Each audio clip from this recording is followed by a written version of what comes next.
Your pupil can do something at night that it cannot do during the day. Step outside after dark. Full dark, no street light, no phone screen, no porch light, and your pupil dilates to its maximum diameter. 5 to 6 millimeters in an adult over 65, reduced from the 7 to 8 millimeters of a younger eye, a gradual narrowing called senile meiosis that your ophthalmologist may have noted. But the reduced aperture is still sufficient for what happens next. And when it reaches that diameter, your retina undergoes the largest single sensory state. Change your brain experiences in any 24-hour period. 6 million cone cells. The high-resolution color sensors that dominated your vision all day, the cells that read these words, that recognize faces, that distinguish the red light from the green, go quiet. 120 million rod cells activate. Your visual system switches from 6 million sensors to 120 million, a 20-fold increase in the number of active photoreceptors. That shift is not merely a change in what you see, it is a change in how your entire nervous system processes the world, and the body responds to it in ways that have nothing to do with vision. You have felt this. If you have ever stepped outside on a clear night, looked up, and felt something shift, a settling, a quieting, a sense that the mental chatter receded without effort, you felt the physiological response to the scotopic transition. The feeling was not poetic. It was not imagined. It was your default mode network, encountering a stimulus too vast to narrate. Your inflammatory markers beginning to decline. Your autonomic nervous system shifting toward a state that combines maximum visual sensitivity with maximum physiological rest. The feeling had a mechanism. The mechanism has been measured, and the mechanism operates through physics that your ancestors experienced every night for 2 million years, and that you, reading this indoors under artificial light, may not have activated in weeks. During daylight, your vision is photopic, dominated by cone cells concentrated in the fovea, the central 2 degrees of your visual field. Cones provide high spatial resolution, color discrimination, and fine detail. The processing mode that reads text, recognizes expressions, tracks moving objects, and constructs the sharp, narrow-focused visual world you experience during waking hours. The fovea is a pit in the center of the retina, approximately 1.5 millimeters across, packed with cones at a density of 200,000 per square millimeter. This is where your visual acuity lives. This is the point your eyes aim at when you look at something specific. The rest of the retina, the vast peripheral field, is populated primarily by rod cells, but during daytime the rods are bleached and saturated by ambient light. Their photopigment, rhodopsin, is decomposed by photons faster than it can regenerate. The rods contribute almost nothing to daytime vision. 120 million sensors offline waiting for darkness. When ambient light drops below approximately 3 candelas per square meter, the threshold of scotopic vision, reach roughly 30 minutes after sunset on a clear night away from artificial light, the cones can no longer function effectively. The photon flux is too low to sustain their signaling. The rods, having regenerated their rhodopsin during the twilight transition period, a process called dark adaptation that takes 20 to 30 minutes for full sensitivity, take over. Your visual processing shifts from a 6 million cell central focused high-resolution system to a 120 million cell peripheral, dominant low-resolution system. Shift is not gradual in its perceptual effect. It arrives a moment when the sky, which appeared mostly dark, begins to reveal structure. Stars that were invisible emerge. Faint constellations become visible. The Milky Way, if you are away from light pollution, materializes as a luminous band across the field. The visual field expands. Peripheral vision, secondary during the day, a motion detection supplement to the foveal system, becomes primary. You see less detail, but you see more sky, more space, more of the visual field simultaneously than you process during any daytime activity. The visual cortex processes a wider, more panoramic input, and the panoramic processing mode is associated with parasympathetic activation. The Horizon discussion described this from a different angle: wide visual processing in daylight triggering parasympathetic shift. The Scotopic Transition produces an equivalent mode shift through darkness rather than distance. Narrow focus vision is sympathetic, targeting, evaluating, deciding. Wide panoramic vision is parasympathetic, monitoring, resting, surveying without fixation. The Scotopic Transition shifts you from narrow to wide, from 6 million focus sensors to 120 million distributed ones, from the sympathetic processing of day to the parasympathetic processing of night. Think about the scale of that transition. During the day, your visual cortex processes input from 6 million cone cells, sharp, colorful, central, detailed. At night, under a dark sky, it processes input from 120 million rod cells, dim, monochromatic, peripheral, panoramic. The processing architecture changes. The cortical resources allocated to foveal detail processing are released. The resources allocated to peripheral field monitoring increase. The visual cortex is doing a different job, and the autonomic consequences of that different job ripple through the nervous system in ways the visual system was not consciously designed to produce, but that evolution calibrated across millions of years of nightly exposure. Now, what happens when the visual cortex encounters the night sky? Because the scotopic transition is the hardware change. The awe response is what the hardware change produces when the stimulus is the largest, most incomprehensible visual field the human eye can encounter. Dr. Keltner at UC Berkeley has spent 2 decades studying the physiology of awe, the emotional state produced by encounters with vast, complex, or incomprehensible stimuli that exceed the brain's existing cognitive frameworks. Awe is not admiration. It is not beauty appreciation. It is not wonder in the casual sense. Awe is the specific cognitive state that occurs when the brain encounters a stimulus. It cannot assimilate into its existing models. When the scale, the complexity, or the strangeness of the input exceeds the brain's capacity to organize it into a familiar category. The brain's response to this failure of categorization is measurable, consistent, and physiologically specific.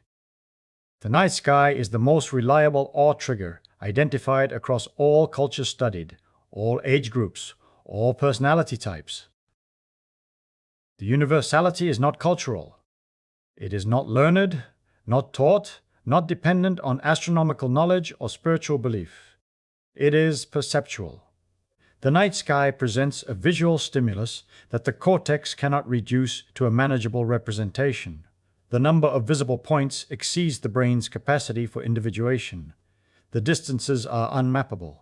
The nearest visible star is 4.2 light-years away, a distance the cortex has no scale for, no reference frame to contain. The depth extends in every direction the eye looks, not to a wall, not to a horizon, but to infinity.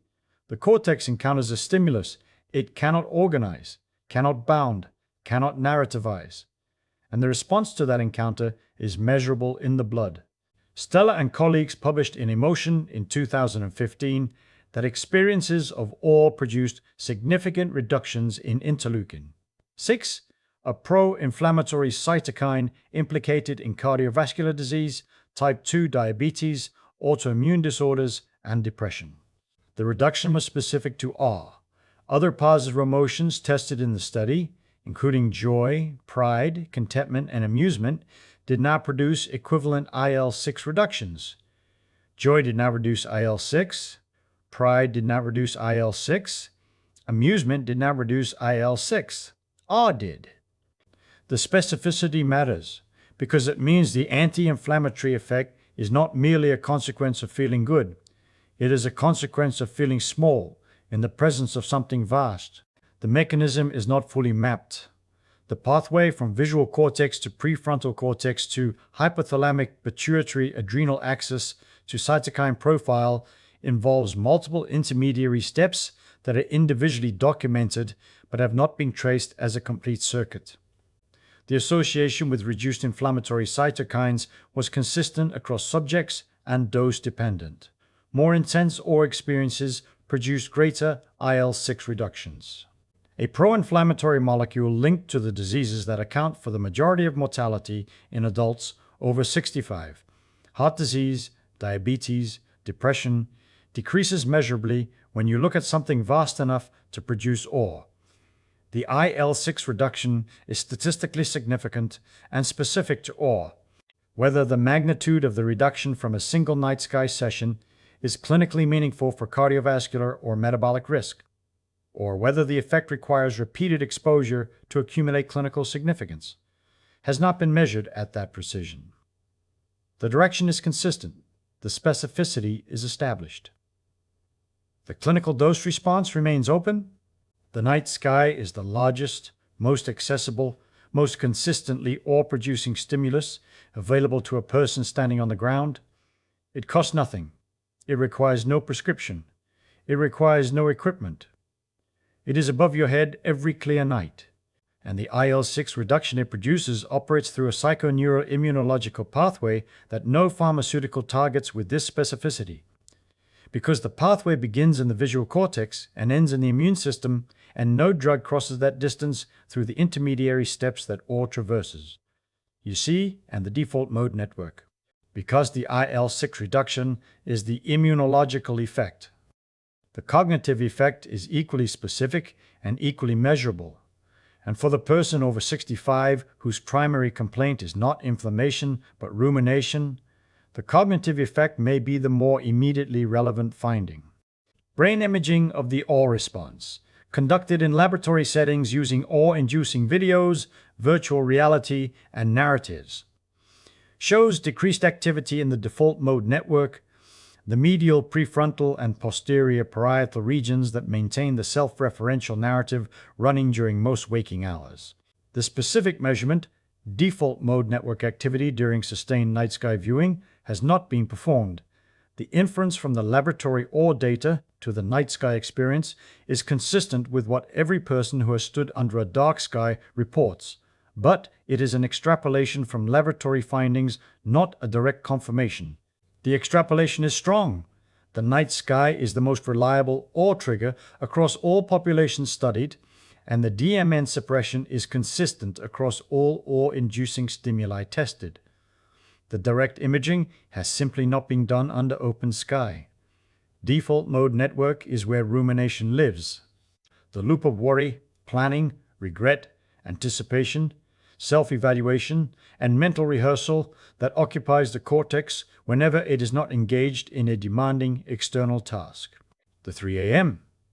Anxiety, the circular worry about health, about finances, about family, about mortality, about problems that feel unsolvable in the dark and manageable in the morning. Is the default mode network running without a countermeasure? The network generates the self-referential narrative because that is its function. It will generate it continuously unless something suppresses it. Soil discussion describe suppression through cortical resource competition. Somatosensory flooding from the hands outcompeting the default mode network for processing bandwidth. The psi discussion describes suppression through vagal baroreceptor activation, shifting autonomic balance away from the sympathetic state that fuels rumination. Or suppresses the default mode network through a third pathway, cortical overwhelm. The self becomes less prominent because the stimulus fills the processing space that self-referential thought normally occupies. The visual cortex sends the prefrontal cortex a signal it cannot organize into a manageable representation, and the prefrontal cortex responds by reducing its own activity rather than attempting to process what it cannot contain. Night sky is uniquely effective at this suppression because it presents a stimulus the visual cortex cannot fully process. The scale is incomprehensible. The brain has no schema for infinity, no spatial model that accommodates distances measured in light years, no framework that contains objects whose light left them before human civilization existed. The depth is unmappable. The cortex cannot construct a three-dimensional model of a visual field where some points are 4 light years away and others are 400. The number of visible points on a dark night away from light pollution, approximately 2,500 stars, are visible to the naked eye. exceeds the brain's capacity to individuate and track simultaneously. The visual cortex encounters a stimulus that violates its processing assumptions. The prefrontal cortex receives the overflow. The default mode network quiets. Mental silence. People report under a night sky. The specific sense of thought stopping, of the inner voice going quiet, of the mind settling without effort or technique, is not metaphorical. It is the default mode network encountering a stimulus too large to narrate. The suppression is involuntary. The mechanism does not require cooperation from the mind being quieted. The mind does not need to try to stop thinking. The visual input stops it. The way a loud noise stops a conversation, not through willpower, but through sensory override. Well, and the autonomic state produced by sustained night sky viewing is unusual in a way that deserves attention. Because the body enters a dissociation between two systems that normally move together, and the dissociation produces a quality of experience that the indoor environment cannot replicate. Maximum pupil dilation in darkness involves both reduced parasympathetic constriction of the sphincter pupillae muscle and sympathetic activation of the dilator pupillae. The relative contribution of each varies, and the dilation is partly a passive response to reduced parasympathetic tone rather than purely active sympathetic drive. But the autonomic state produced by sustained night sky viewing is consistently parasympathetic. Heart rate decreases, respiratory rate slows, skin conductance drops, heart rate variability increases. The initial pupil dilation gives way to a broader parasympathetic shift as the aura response develops over the first several minutes of exposure. The visual system remains in high sensitivity mode. The autonomic system transitions to rest mode. Whether this represents a true sympathetic-parasympathetic dissociation or simply a low arousal high sensitivity state produced by darkness, adaptive vision has not been formally classified. The subjective experience is consistent and widely reported. Result is a state that occurs rarely in normal experience, sympathetic visual sensitivity combined with parasympathetic autonomic rest. You are maximally visually sensitive, 120 million rod cells active, pupil at maximum aperture, visual cortex processing the widest possible field, and maximally physiologically relaxed simultaneously. Heart rate is low. Respiratory rate is slow.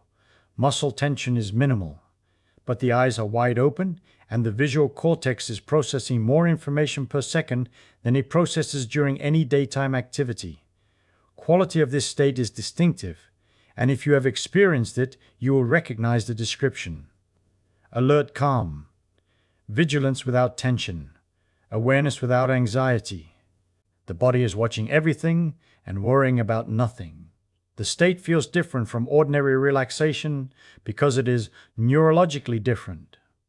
Relaxation in the dark with eyes closed produces parasympathetic dominance without the sympathetic visual component. Relaxation in daylight produces neither the scotopic transition nor the aura response. The night sky state combines elements that the indoor environment, with its narrow visual fields and constant artificial light, cannot produce. The combination requires darkness, open sky, and a visual stimulus that the cortex cannot contain. People who spend time under dark skies, astronomers, rural residents, night shift workers who step outside during breaks, describe this state consistently. They use different words for it: peace, clarity, perspective, quiet, but the physiological description is identical: sympathetic visual activation plus parasympathetic autonomic rest, produced by the scotopic transition in an environment that triggers the awe response. The state is reproducible. It occurs in one person on different nights. It occurs in different people under one sky. The consistency suggests a conserved neural response, a response the nervous system produces reliably when it receives the sensory input it was calibrated to receive across evolutionary time. That state, maximally visually sensitive and maximally physiologically relaxed simultaneously, is the experience that made me understand why no indoor relaxation technique has ever felt complete. Meditation quiets the mind but closes the eyes. Breathing protocols shift autonomic balance but do not engage the visual cortex. The night sky produces both the visual system at maximum sensitivity, and the autonomic system at maximum rest, through one stimulus that requires no technique. And then, the acoustic dimension. Because the night sky is not only a visual experience, it is a multimodal sensory environment, and the auditory component contributes its own independent pathway to the parasympathetic shift. Urban ambient noise drops by 10 to 20 decibels between daytime peak and nighttime trough. The auditory cortex processes this reduction as a decrease in environmental threat, fewer competing signals requiring evaluation, fewer transient alerting events triggering the orienting response, lower sustained sympathetic activation from the constant acoustic monitoring the daytime soundscape demands. Rural environments show an even larger differential. The night acoustic environment in a rural setting may be 30 to 40 decibels, quieter than the daytime urban environment, the person left behind when they stepped outside.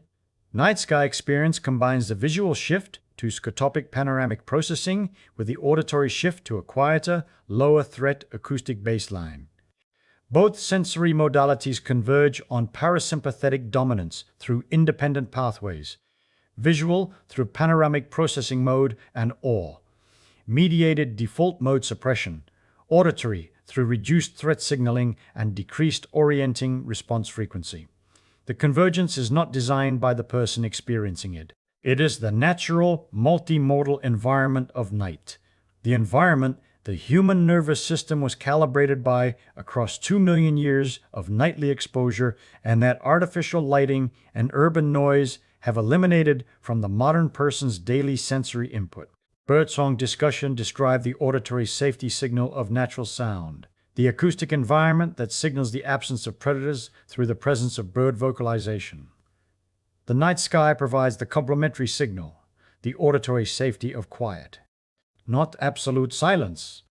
Absolute silence is itself alerting, because evolutionary association links sudden silence with predator, presence that has silenced the ambient fauna. The quiet of a night outdoors includes cricket song, wind through foliage, distant ambient sound, a low-level acoustic environment. The auditory cortex processes as safe because the sounds are continuous, predictable, and non-threatening.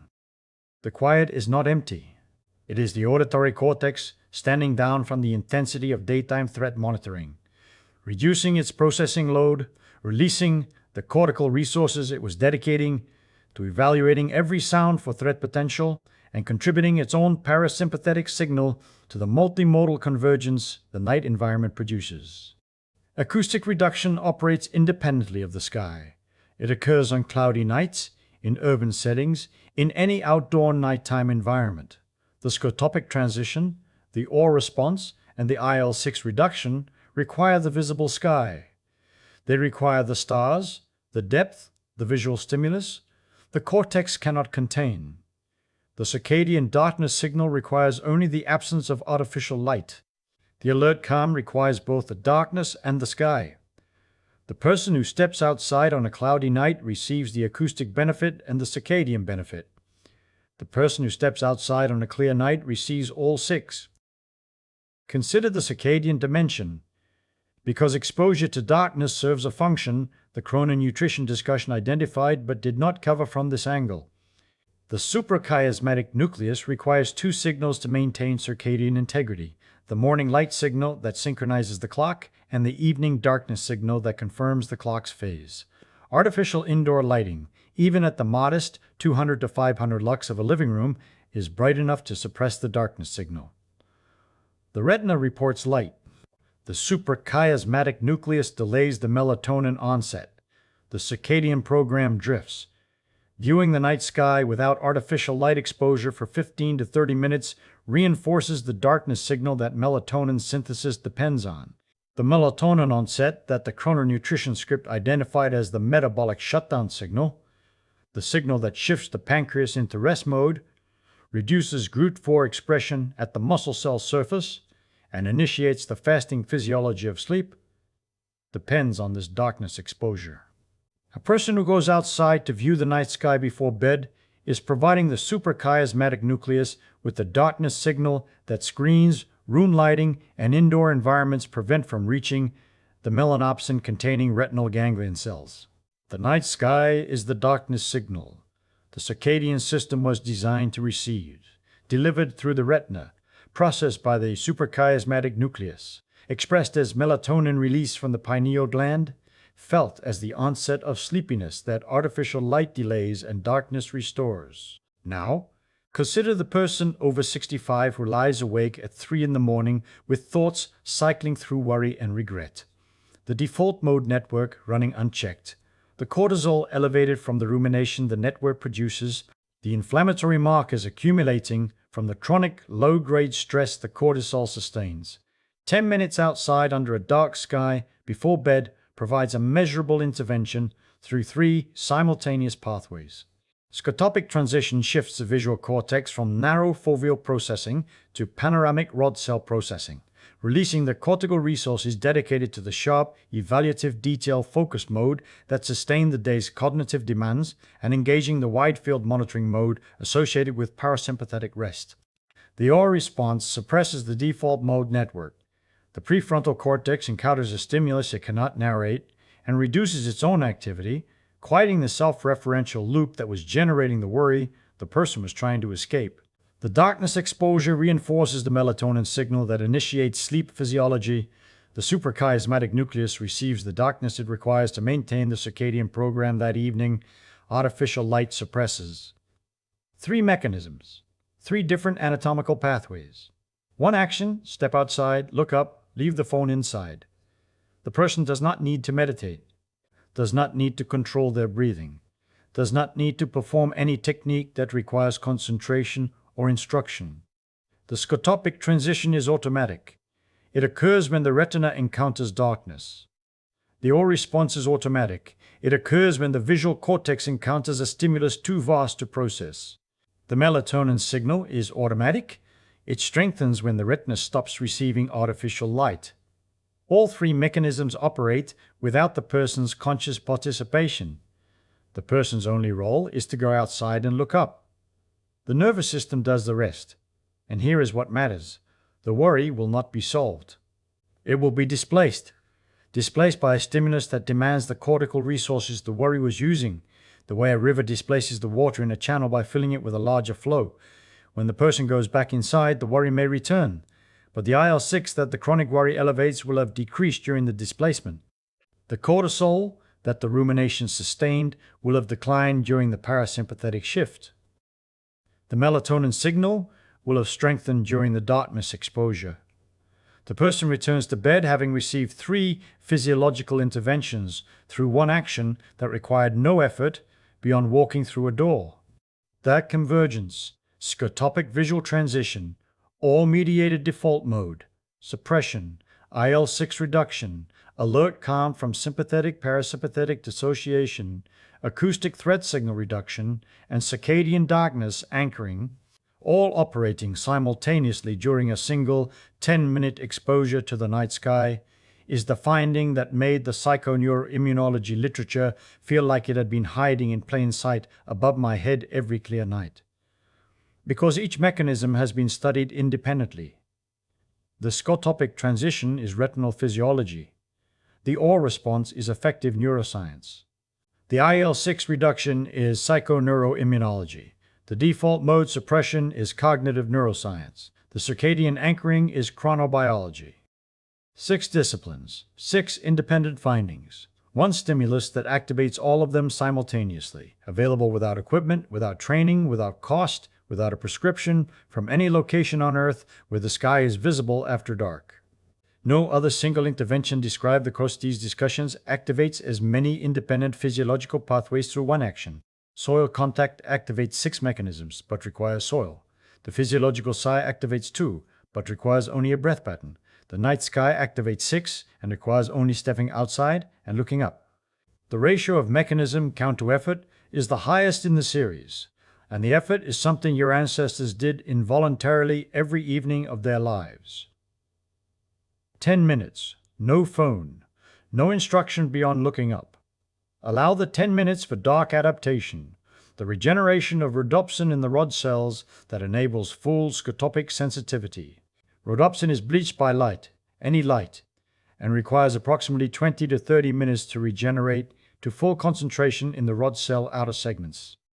A single glance at a phone screen, even a brief check of the time, even a notification that lights the screen for 3 seconds, bleaches the rhodopsin in the central retinal field and resets the adaptation clock. The rod cells that were approaching full sensitivity are returned to their bleached, insensitive state. The dark adaptation process restarts. This is why the instruction to leave the phone inside is not a wellness suggestion. It is a photochemical requirement. Rhodopsin cannot regenerate in the presence of the light the phone produces. The phone and the night sky are photochemically incompatible. After 10 minutes without artificial light, the 120 million rod cells are approaching functional sensitivity. The visual field is panoramic. The pupil is at maximum dilation. The auditory environment is at its quietest. The awe response begins when the visual cortex encounters a stimulus it cannot reduce to a manageable representation, and the visible stars, distributed across a hemisphere of sky at distances the cortex cannot model, are that stimulus. You do not need to identify constellations. You do not need astronomical knowledge. You do not need to understand what you are seeing. The awe response is perceptual, not cognitive. It is triggered by the visual properties of the stimulus, not by the person's understanding of it. A person who knows nothing about astronomy experiences equivalent default mode suppression, equivalent IL-6 reduction, equivalent alert calm as a person who can name every constellation. The physics operates through the retina and the visual cortex. It does not pass through the knowledge centers. Your ancestors did this every night for 2 million years, not as a practice or a wellness intervention, as the unavoidable sensory environment of every night of their lives. The neural architecture that responds to the night sky, the scotopic transition, the awe response, the default mode suppression, the IL-6 reduction, the alert calm, the circadian darkness signal, was calibrated by thousands of generations who slept under it, who navigated by it, who told stories beneath it, who experienced the full scotopic transition and the full awe response every clear night from birth to death. You are among the first generations in human history to go days, weeks, months without activating any of it. Electric lighting arrived in the 1880s. In 140 years, 7 generations, the nightly scotopic transition that every previous generation experienced as the default sensory environment of evening has been eliminated from the daily experience of most humans on Earth. Fulci and colleagues published in Science Advances in 2016 that more than 80% of the world's population lives under light-polluted skies, skies bright enough to prevent full dark adaptation, bright enough to suppress the scotopic transition, bright enough to keep the rod cells partially bleached and the cone cells partially active throughout the night. The Milky Way is invisible to 1/3 of humanity, the full awe response. The response calibrated by 2 million years of nightly exposure to a sky containing 2,500 visible stars is inaccessible to anyone who cannot reach a location dark enough to trigger it. The machinery is still there. The 120 million rod cells are still present in your retina, identical in number and function to the rod cells your ancestors carried. The rhodopsin regenerates every evening whether you use it or not. The default mode network is still vulnerable to the stimulus it cannot narrate. The IL-6 is still responsive to the awe it has not been triggered to produce. The suprachiasmatic nucleus is still waiting for the darkness signal the living room ceiling light prevents from arriving. The question is not whether the night sky changes your body. The data confirms it does through the scotopic transition, through the awe response, through IL-6 reduction, through default mode suppression, through circadian anchoring, through the multimodal convergence of visual panoramic processing and auditory threat reduction. The question is how long it has been since you gave it the chance.